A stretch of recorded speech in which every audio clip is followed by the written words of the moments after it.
কালিহাতীতে protective ইসলামী life বৃত্তিপ্রাপ্ত শিক্ষার্থীদের সংবর্ধনা। গৌরাঙ্গ বিশ্বাস বিশেষ প্রতিনিধি এর রিপোর্টে দেখুন বিস্তারিত।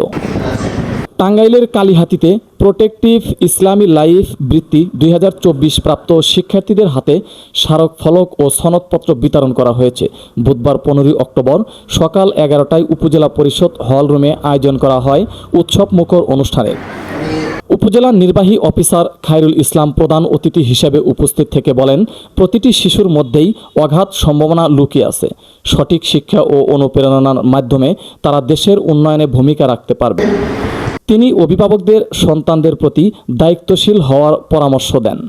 কালিহাতী থানার অফিসার ইনচার্জ মাহবুব রহমান বলেন, বৃত্তি কেবল পুরস্কার নয়, এটি শিক্ষার্থীদের জন্য অনুপ্রেরণা, সততা, পরিশ্রম ও অধ্যবসায়ের মাধ্যমে তারা সমাজের নেতৃত্ব দিতে পারবে।